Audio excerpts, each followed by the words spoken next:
নমস্কার বন্ধুরা, সংসারের রীতিকথায় সবাইকে স্বাগত জানিয়ে চলে এসেছি নতুন একটা রেসিপি নিয়ে। কিন্তু আমরা রান্নাবান্না করি, এবার দেখবেন মাঝে মাঝে এমন একটা দিন আসে যেদিন কিন্তু আমাদের ভালো লাগে না রান্নাটা করতে, শরীরও ভালো থাকে না, বা গরমের জন্যই হোক, যে কোনো কারণেই হোক আমাদের রান্নাটা করতে ভালো লাগে না। তো সেই রকম দিনে আমি খুব ফাঁকিবাজি একটা রান্না করি, একদম চটজলদি হয়ে যায়। আর দেখুন, আপনাদের আজকে সেই রান্নাটাই দেখাচ্ছি। তাহলে চলুন সঙ্গে থাকুন আর দেখতে থাকুন রান্না করতে ভালো না লাগলে কিভাবে চটজলদি এই রান্নাটা করে নেওয়া যায়। এখানে আমি হাফ বাটি মুসুর ডাল নিয়েছি। ডালটা আপনারা আপনাদের পরিমাণ মতো নেবেন। আমি হাফ বাটি নিয়েছি। এবার এটা ভালো করে ধুয়ে নেব। এবার আমি মুসুর ডালটা ভালো করে ধুয়ে নেব, 2-3 বার জল পাল্টে ভালো করে ধুয়ে নেব। মুসুর ডালগুলো তো আমি খুব ভালো করে ধুয়ে নিয়েছি, 2-3 বার জল পাল্টে পাল্টে ভালো করে ধুয়ে নিয়েছি। উপকরণ বলতে গেলে তেমন কিছুই লাগবে না। এখানে আমি একটা আলু নিয়েছি, 2টো পেঁয়াজ নিয়েছি, আর কয়েক কোয়া 7-8 কোয়ার মতন রসুন নিয়েছি। এবার এগুলো সব কেটে নেব। এই যে দেখুন, আমি এইভাবে কেটে নিয়েছি, পেঁয়াজগুলোও কেটে নিয়েছি, রসুনগুলো কেটে নিয়েছি, আর আলুগুলো এরকমভাবে সরু সরু করে কেটে নিয়েছি। আর ডালটা তো আগেই ধুয়ে রেখেছিলাম। চলুন এবার রান্নাটা শুরু করি। এখানে আমি একটা প্যান নিয়েছি, আর এই প্যানের মধ্যে দিয়ে দিলাম ওই যে মুসুর ডালগুলো ধুয়ে রেখেছিলাম, সেই মুসুর ডালগুলো। মুসুর ডালগুলো তো আমি সবগুলো দিয়ে দিয়েছি। এরপর আমি যে আলুগুলো কেটে রেখেছিলাম সেই আলুগুলো দিয়ে দিলাম। সব আলুগুলো আমি এখানে দিয়ে দিলাম। এরপর আমি দিয়ে দিচ্ছি কেটে রাখা পেঁয়াজগুলো। তারপর আমি দিয়ে দিলাম যে রসুনগুলো কেটে রেখেছিলাম, রসুনগুলো। এরপর আমি দিয়ে দিলাম হাফ কেটে রাখা টমেটো। এরপর দিয়ে দিলাম 1 চামচ হলুদ গুঁড়ো। এরপর দিয়ে দিলাম 1 চামচ নুন। এরপর আমি দিয়ে দিচ্ছি 1 চামচ জিরে গুঁড়ো।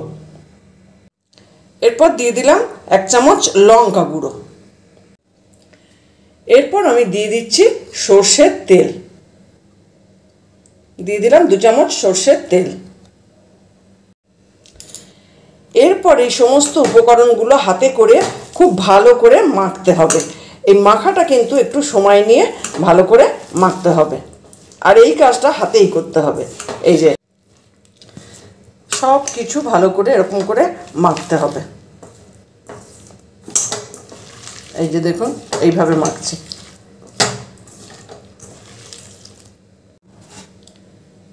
এবার দিয়ে দিলাম একটু জল।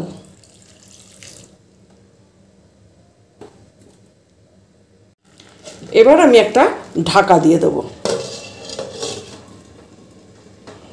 ঢাকা দিয়ে এটা 10 মিনিট ফুটতে দেব। এটা তো 5-7 মিনিট ফুটেছে। এবার আমি ঢাকাটা খুলে দিলাম। খুলে দিয়ে দিচ্ছি 2টো কাঁচা লঙ্কা। কাঁচা লঙ্কাগুলো চিড়ে দিয়ে দিয়েছি, তাহলে কাঁচা লঙ্কার স্মেলটা রান্নাটার মধ্যে ছড়িয়ে যাবে। একটু খুন্তি দিয়ে দেখলাম মুসুর ডাল, আলু এগুলো এখনও সেদ্ধ হতে একটু বাকি আছে, তাই আবার একবার ঢাকা দিয়ে দেবো। নুনটা আমি একটু চেখে দেখলাম কম হয়েছে, তাই আমি আরেক চামচ নুন এখানে দিয়ে দিলাম। দিয়ে আবার ঢাকাটা দিয়ে দেবো। একটু নেড়ে চেড়ে নুনটা মিশিয়ে দিয়ে ঢাকাটা দিয়ে দেবো। এখনও আলুটা একটু সেদ্ধ হতে বাকি আছে, ডালটাও একটু সেদ্ধ হতে বাকি আছে। আরও একবার ঢাকাটা আমি দিয়ে দিলাম। এবার আমি ঢাকাটা খুলে দিলাম।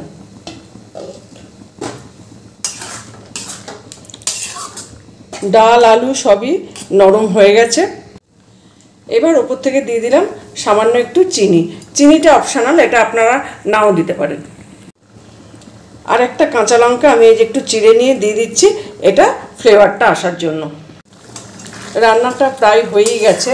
এই যে দেখুন, খুব বেশি একটা যে ঝোল আছে সেরকম কিন্তু না, এই যে এরকম হয়েছে। এটা কিন্তু ভাতের সাথেও ভালো লাগবে আর রুটির সাথেও ভালো লাগবে। আর সব কিছু মেখে একসাথে বসালাম, এতে কিন্তু মসুর ডালের টেস্টটা খুব ভালো হয়। এবার আমি উপর থেকে দিয়ে দিচ্ছি আর একটু কাঁচা সর্ষের তেল। আপনারা চাইলে কিন্তু এই সময় একটু ধনেপাতা কুচিও দিতে পারেন। আমি ধনেপাতা কুচিটা দিলাম না, আর আপনারা যদি দিতে চান এই সময় দিয়ে দেবেন। দেখলেন, একদম রেডি হয়ে গেল চটজলদি মুসুর ডাল। ডালটা বানাতে কিন্তু বেশি সময় লাগেনি। এটা ভাতের সাথে বা রুটির সাথে যে কোনো কিছুর সাথেই কিন্তু ভালো লাগবে খেতে। ডালটা হয়েই গেছে। এবার আমি গ্যাসটা অফ করে দিচ্ছি। এবার আমি এর উপর দিয়ে দিচ্ছি কয়েকটা গন্ধরাজ লেবুর পাতা। এবার এই লেবু পাতাগুলো দিয়ে 5 মিনিট ঢাকা দিয়ে রেখে দেবো, তাহলে কিন্তু একদম রেডি হয়ে যাবে আজকের এই চটজলদি ডালটা। এই যে লেবুর পাতাগুলো দিলাম, লেবু পাতাটা দেওয়ার জন্য কিন্তু ভীষণ সুন্দর একটা স্মেল আসবে। গন্ধরাজ লেবুর গন্ধটাই তো খুব সুন্দর, আর লেবু পাতাটা গরমের মধ্যে দিয়েছি, খুব সুন্দর স্মেলটা আসবে, যার জন্য লেবু পাতাটা দিলাম। আর এটা পরিবেশন করার সময় অবশ্য লেবুর পাতাগুলো তুলে ফেলে দেবো। দেখলেন এই যে মসুর ডালটা আমি বানালাম কত কম সময়ে হয়ে গেল, খেতে কিন্তু ভীষণ সুন্দর হয়। আর আমি যখন এটা করি, আর আমি কি করি, এটা যদি আমি ভাতের সাথে খাই তাহলে এর সাথে একটা অমলেট বানিয়ে নিই, ব্যাস তাহলেই কিন্তু খাওয়া হয়ে যায়। আপনারাও বাড়িতে একদিন বানিয়ে দেখতে পারেন, খেতে কিন্তু ভালোই লাগবে, খারাপ লাগবে না। আর এক একদিন যদি রান্না করতে ভালো না লাগে, এরকম হালকা হালকা খাবার খেলে তো ভালোই লাগে। আর এখন যা গরম পড়েছে, এই গরমে তো রান্নাঘরে বেশিক্ষণ থাকতেও ভালো লাগে না, তাই এই চটজলদি রান্নাগুলো করলে কিন্তু নিজেদেরও একটু আরাম হয়। দেখলেন কত সহজে বানানো হয়ে গেল আজকের এই রেসিপিটা। আপনারাও বাড়িতে বানিয়ে দেখতে পারেন। যদি ভালো লাগে একটা লাইক দেবেন। যারা আমার ফেসবুক পেজ থেকে দেখছেন তাদের আমি অনুরোধ করব আমার পেজটা ফলো করে নেবেন। যারা আমার ইউটিউব চ্যানেল থেকে দেখছেন তাদের অনুরোধ করব চ্যানেলটা সাবস্ক্রাইব করে নেবেন। আর অলরেডি যারা সাবস্ক্রাইব করেছেন, আমার সঙ্গে আছেন, পাশে আছেন, তাদের তো অসংখ্য ধন্যবাদ। এইভাবে আমার সঙ্গে থাকুন, পাশে থাকুন, সবাই ভালো থাকুন, সুস্থ থাকুন।